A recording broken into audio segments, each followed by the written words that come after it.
Awesome. Well, I only have a couple of general updates that I want to get through, and then we'll be able to head right over to the Q&A this morning. So definitely locate your Q&A icon and start typing your questions in there so that I can get to those in just a couple of minutes. But again, welcome, happy Friday. A couple of quick things is tonight there will be a production deploy. It will begin at 5:30 p.m. Those deploys have been taking a lot longer than they typically do. So I would say expect the system to be offline for at least 5 hours. So coming back up sometime, probably after 10:30, 11, could be as late as midnight. But the system will be offline for that deploy. There is a list of several issues or defects that are being resolved with that deploy, but the majority of them are not of particular interest to this group. So I'm going to not bother to waste your time with the list of that. I will be sending out the weekly communication on Monday of next week. I had planned on sending it out today, but I figured that I'd just wait until Monday and then be able to give you the final list of all the issues that truly do deploy with the production deploy this week.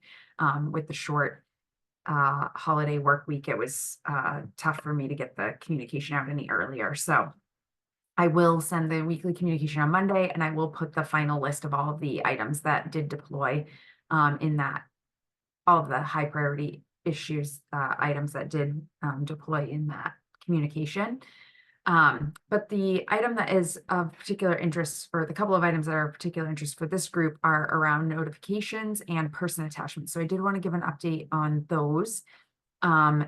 If your agency support person has been monitoring, or if you are an agency support person and you've been monitoring the Microsoft Teams channel chat, then you probably saw some communications that went out from Lisa Merrill on my team on Wednesday, and then I believe one went out yesterday as well, regarding the fact that we were able to turn notifications back on for this group. So you should now be receiving notifications when a prior authorization is approved. And that is informational only. So you will receive the notification in your notifications area module in Evergreen, but you won't be able to navigate anywhere from that notification. You will have to go to your prior authorization PA utilization report to see that PA information, but you should be notified now when a PA is approved. And you should also now be notified regarding service implementation plans. So if you've been invited to submit a service implementation plan, if your service implementation plan was not selected by the person, if your service implementation plan has been open for revisions, or if your service implementation plan was closed because the service is no longer needed and being requested by the person, or you've been selected as the your service implementation plan has been approved and you've been selected to provide the service for the person. So all of those service implementation plan related, PCP related notifications did get turned back on yesterday. So they should be firing correctly. You should only be receiving them if it's for a person that you're truly serving or being requested to provide services for. So if for some reason you feel like that's not the case, you still think you're seeing something that you weren't expecting, please do email evergreen.dhhs@maine.gov and let us know. But we have not received any reports yet of anything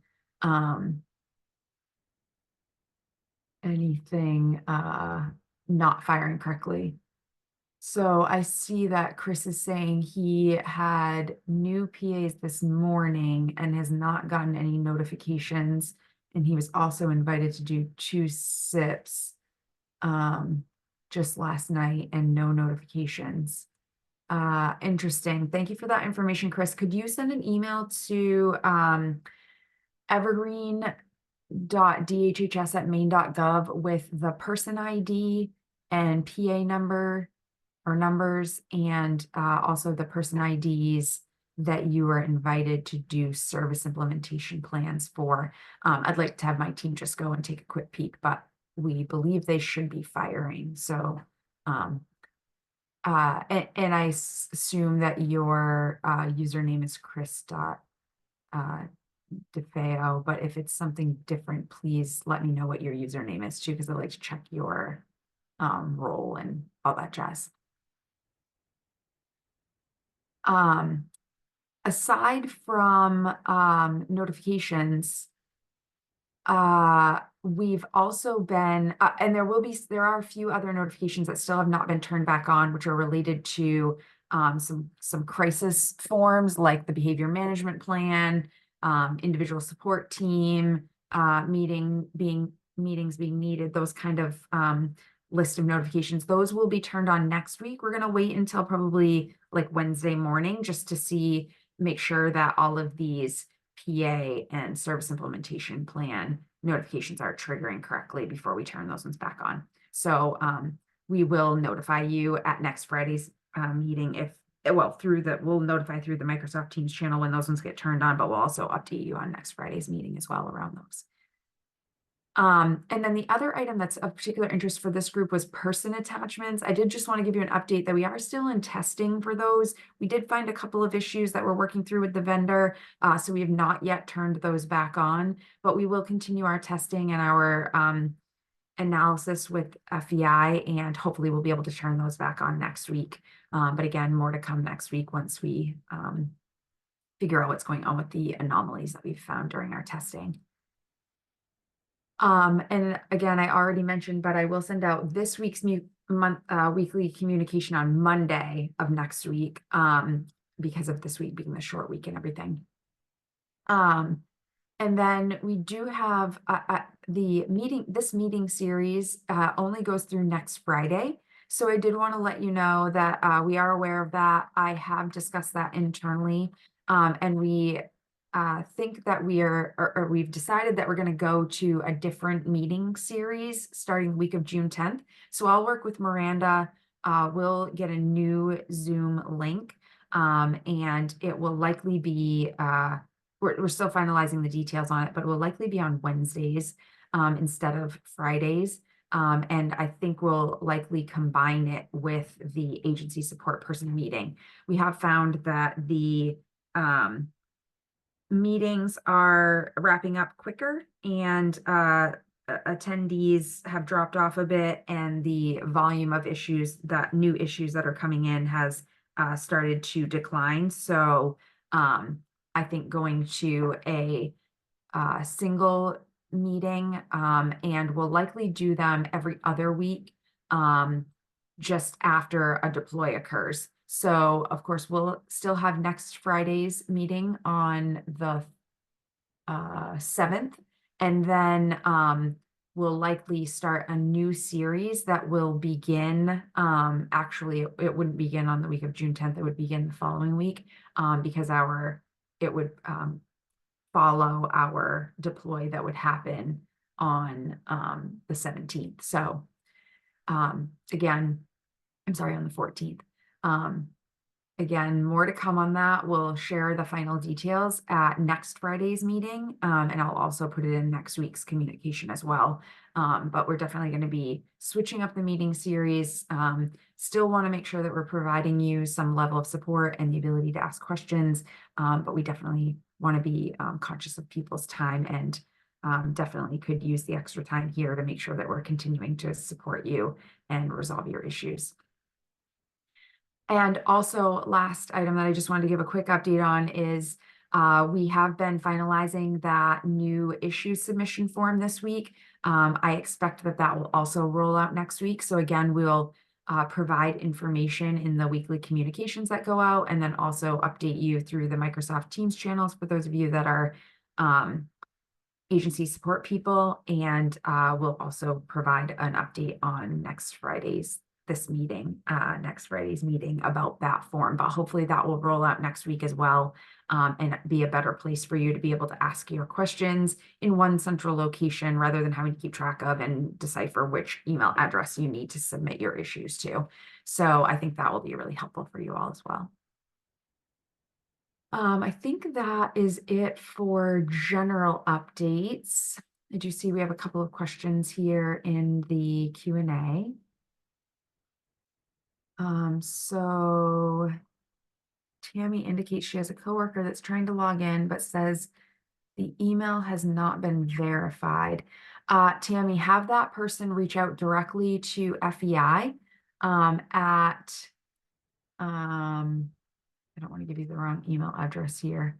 I think it's Evergreen support at, yeah, Evergreen support at feisystems.com. They may need to resend the original verification email for that individual. And Emily, it looks like she's responding to this question that's in here from Lynn. So I don't have any additional unanswered questions right now. I'll give just a couple more minutes because I know I didn't have a lot of informational updates. See if anybody has any other questions that they want to pop into the Q&A.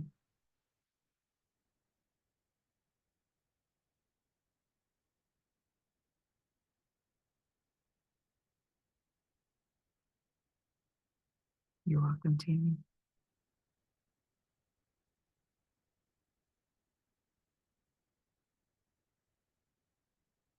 There is a question here. Once a maintenance case has been processed by Gainwell, why is it taking 2 to 3 weeks after that for the service location address to migrate over to Evergreen? Great question, Lynn.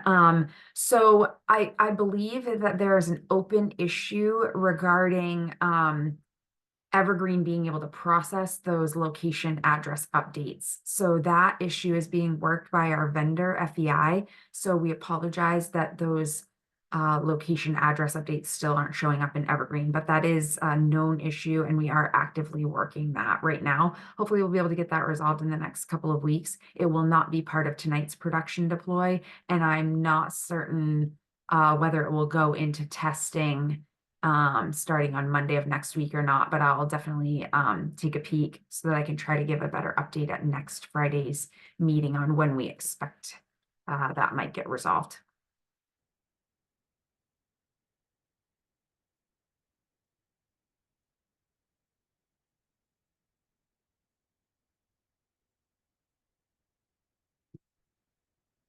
There's another question. Case managers oftentimes cannot find service location addresses in Evergreen, so what should they do in that case? Yeah, great question. I think that they should be looking for the NPI +3. So I don't know, Emily, if you guys have given any different guidance around this, or if you want to chime in here. Yeah, I mean, what I can share is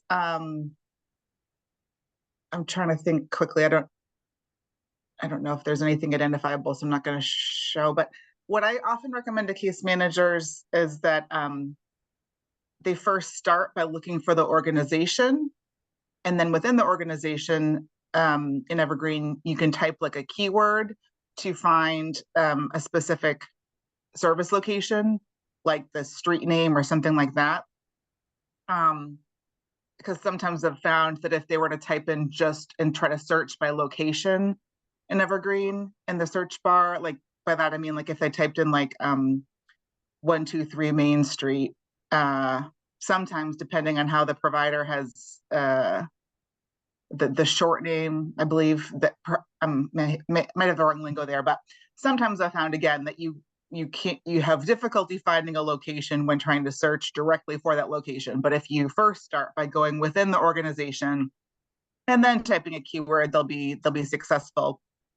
Sometimes too, there's issues where a location is actually active in Evergreen, but the specific service that the case manager is trying to add for the member is not listed. So the resource coordinator odes at email, resource coordinator odes at main.gov email is a good spot for that, and I've been able to chime in and kind of play translator, if you will, and share what I know, what my team knows with the Evergreen team in terms of which procedure codes might need to be added within the Evergreen listing so that it would permit the case manager to add that service location in the PCP.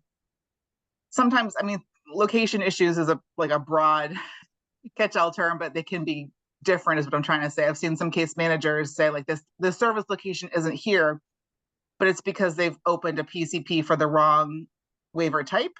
And that's why they're not able to find the service location, because it's a Section 29 member, but they, by mistake, for some reason, started a PCP that says Section 21.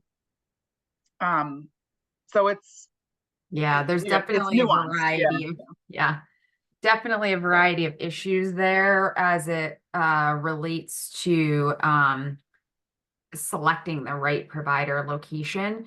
If it truly is that the address just has not been updated, though, I think they should select the NPI +3 when adding that provider, and that PA should still flow over to MIMS, and MIMS will have the right location address. Correct, Em? Sorry, I'm not not Like quite following that. they updated their NPI +3 address in MIMS, but it's not displaying in Evergreen yet. Like the updated address is not displaying in Evergreen yet, but the Evergreen has the previous address for that location. Okay, if it was the same +3 and the address was updated. Okay. Yeah. Yeah. I think it will still work if the case manager selects the right NPI +3. Even though Yeah, I think everything I shows a think that different may be thing. like I think that's maybe not folks' like most common issue, but I totally see what you're saying.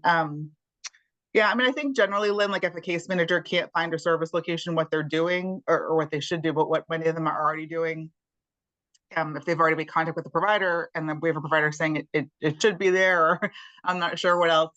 Um, then again, assuming that the enrollment is uh, truly complete, and that again, that word means different things to different people. Um, but an email to resource coordinator at maine.gov, as well as evergreen.dhhs@maine.gov, and we're able to often help folks pretty quickly, at least to figure out what the status is, so that they're not frustrated with where they're at in the PCP.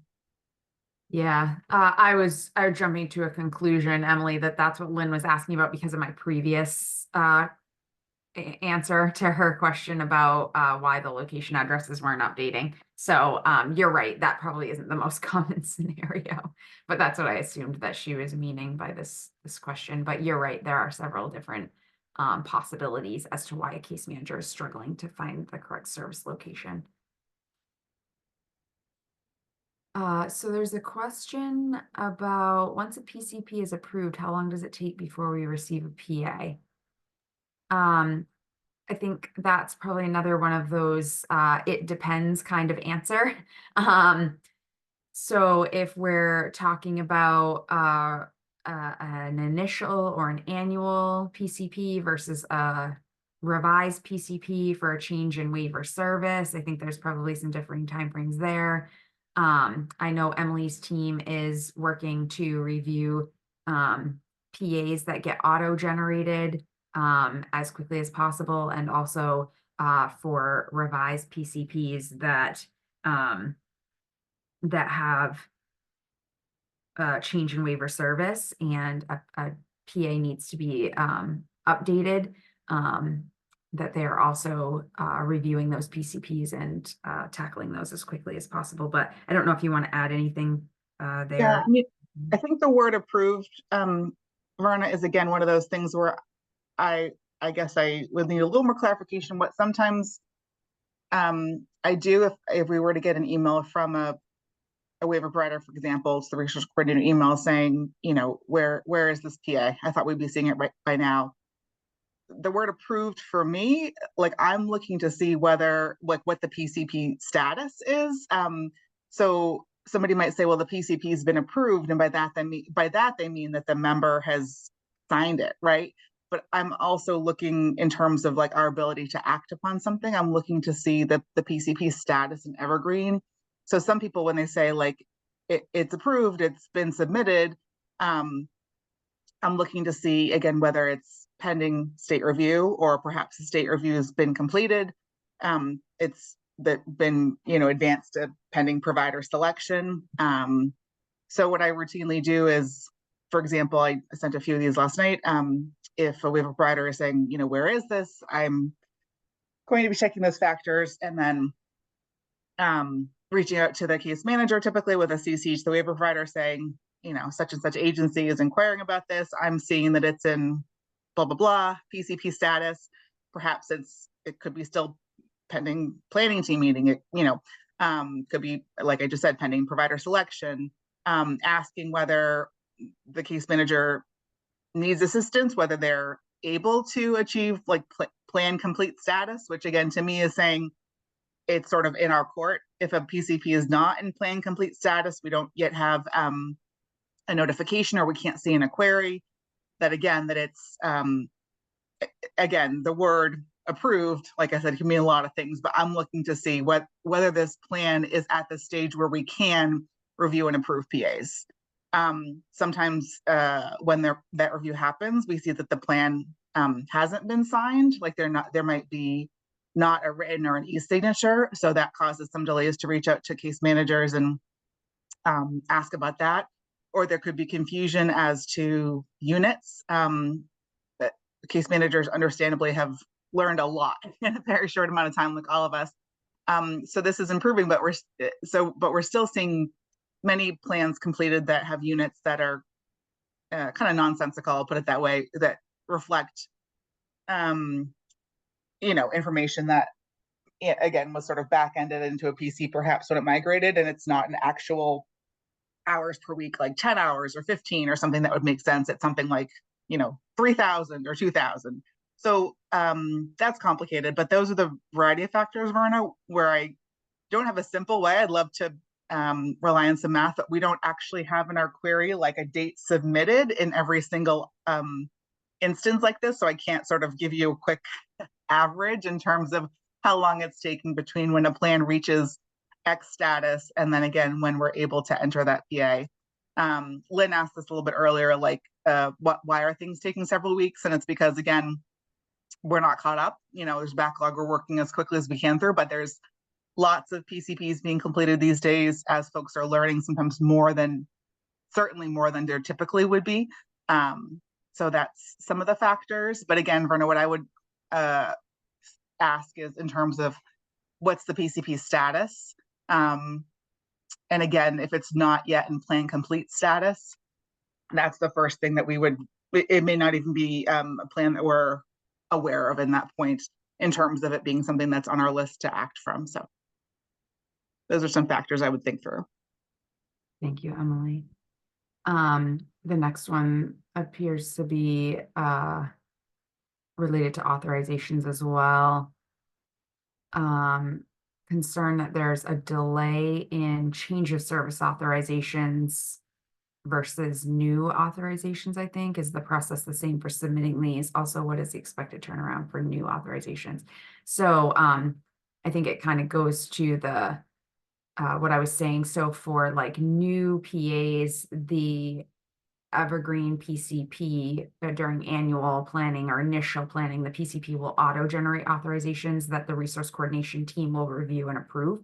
But for change in service, the case manager will do a change type PCP and document the requested waiver service revisions, and then your team will adjust the existing PA for that, correct? I don't know if there's anything you want to add Yep. to that. No, I'd love to give more specificity. I know that would help folks sort of know when things are progressing typically versus not. But yeah, that's, I think, a great summary, Leslie. This question is, we've had a couple of service implementation plans that have goals for all services, not just ours. So to finish our service implementation plan to get submitted, we are filling in all of them, but nothing in the goals section that it is a home or different service responsibility. We can't skip the goals that are not ours as it comes up. Can't leave it blank while our sick. So I'm a bit confused, Carol, on a couple of levels here. So in the service implementation plan form, the goal piece is not something that you fill out per se. I think it should just be displaying for you the goals coming from the PCP.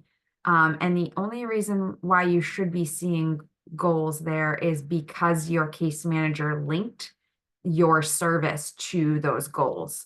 So, if you truly think that you're seeing goals that your service does not appear to be linked to, that's a new issue that I have not been made aware of, if that's truly happening. But I suspect that that's not the case and that your case manager is linking your service to more than one goal, and maybe all of the goals. I'm not entirely sure. But if you want to send me an example of a service implementation plan where you think that you're seeing goals that you shouldn't be seeing, we can certainly do some additional research on that. You can send that to evergreen.dhhs@maine.gov, and I'll ask Budaya to take a peek at it and see if she can figure out what's going on there. And Tonya, if you're on, or Udaya's on, if you want to just keep your eye out from an email from Carol. So Carol, we would need the person ID and the PCP form ID in which you believe your service implementation plan has too many goals.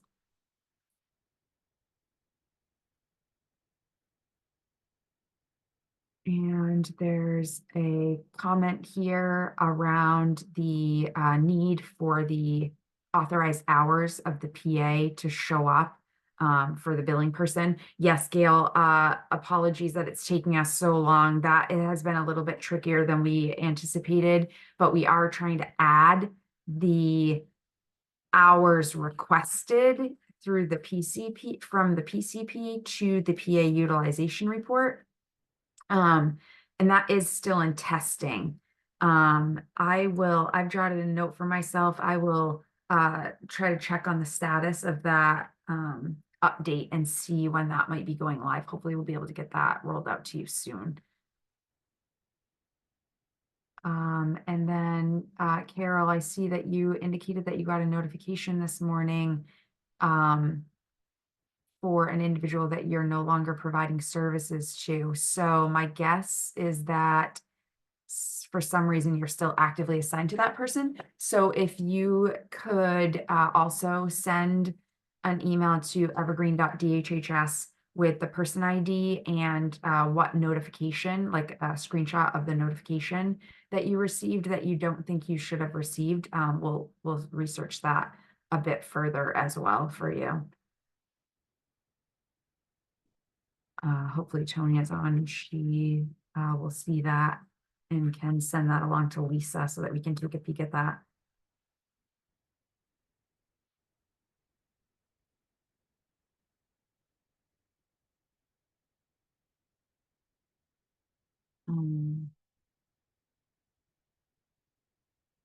Oh, I see, Carol. Thank you for the clarification. So for each goal, you're having to say how you're going to support that. I see. Appreciate that clarification. Definitely send me that example. Send us that example so that we can try to see what might be going on there. Oh, and Hannah is saying same thing as Carol. We had to work with the case managers to have them remove us from goals that didn't apply to us because we got attached to every PCP goal. Yeah, I think it sounds like, Hannah, that your case manager attached your service to every single goal, which I think is what happened for Carol as well. Because I'm quite certain that the system is not just automatically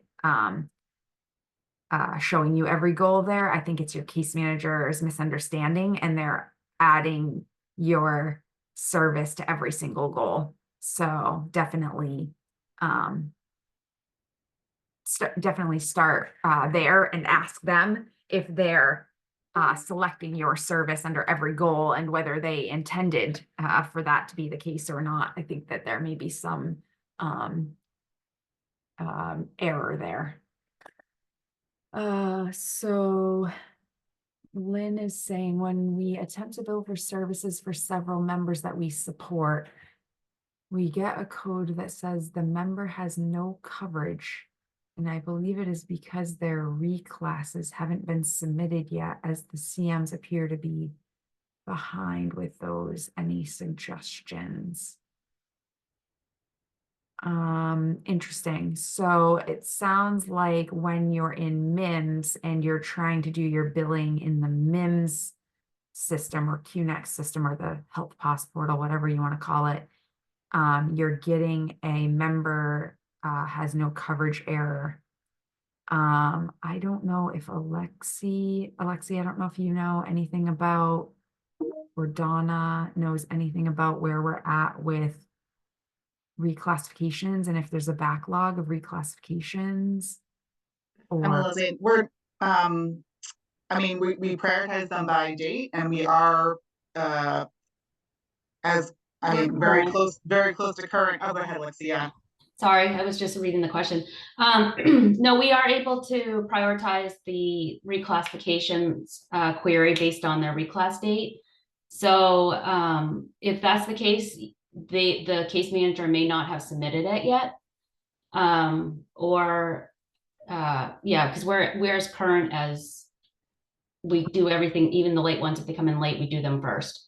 Okay, so should Lynn send an example? Does she, I don't know if they can put a person ID in this Zoom call or not, but Yeah, no, I Yeah. think Emily just put the if you could send an email, Lynn, with your example to resource coordinator odes@maine.gov and olivia.hardman@maine.gov. So we just put that in the okay. chat for them. Thanks, Alexi. I appreciate that update. I thought that you guys were current, so that We are, yeah. thing. I'm actually looking at them right now. We're into reclasses that are due in June, so starting into July. So yes, we're current for those. So Okay. there's probably something else that's going on. Yeah, something else weird must be going on there. So thank you, Lynn. Yeah, send us that information and we'll try to look into that, see what might be going on. I don't see any more questions in the Q&A. Certainly appreciate the questions this morning. Great questions this morning. Definitely look forward to next Friday's meeting with you as well. I did jot down a couple of things that I'll do some follow-up on here. And then we will go to the every other week meeting series. Okay, so there's a question here from Richard. I'm new to Evergreen. What is the best way to get help outside of this meeting? Great question, Richard. We have several resources within Evergreen itself in the help center area of Evergreen. So on your top navigation menu, all the way to the far right, if you click on help and then help center, there's a user guide, there's some quick tips, informational guides, things like that. We also send weekly emailed communications. You will start receiving those. I'll be sending one on Monday, hopefully, so you should see that one on Monday. And then you can also go to our project website and rewatch any of the trainings that we offered. So that is, I'll put the meeting link in the chat for you.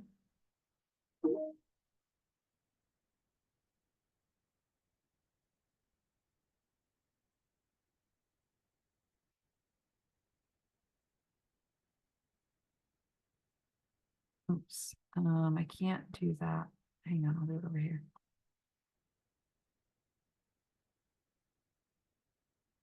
Just just put that link in the chat for you, Richard, but definitely. And I would also strongly encourage you to reach out to your colleagues. Some of them likely have learned the system and hopefully can support you through that, or your supervisor, or if your agency has an agency support person, that individual might also be able to help you out there.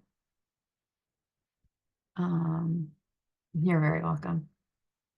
And then Carol is saying, thank you for the information on contacting the case manager to make sure they remove us from the goals not applicable to our service. But for one, we've already submitted for review and the CM has implemented the plan. So we can't change them. I'm guessing where we put in that section to fill out that it is another service goal, that it will not hold up the PCP. Yeah, I am guessing, Carol, that will not hold up the PCP in any way. I don't know, Emily, does your team is reviewing the service implementation plans. I don't think you'd have any concern for the ones that have already been submitted that had extra goals on there. So we're reviewing them, but not with a with that level of scrutiny, Carol. So yeah, it will not hold up a PA if that's what you're concerned about. Excellent, thank you. Yeah, and in a future PCP revision, Carol, your case manager can correct that for you by doing a PCP change type and selecting change in service implementation plan. And then when they do that, they can go into the services area, I'm sorry, the goals area, and they could like unlink your service from those goals and revise the service implementation plan after they do that. And then it should, I think, revise your service implementation plan so they're not on there if you want to get it cleaned, if they want to get it cleaned up and you want to get it cleaned up.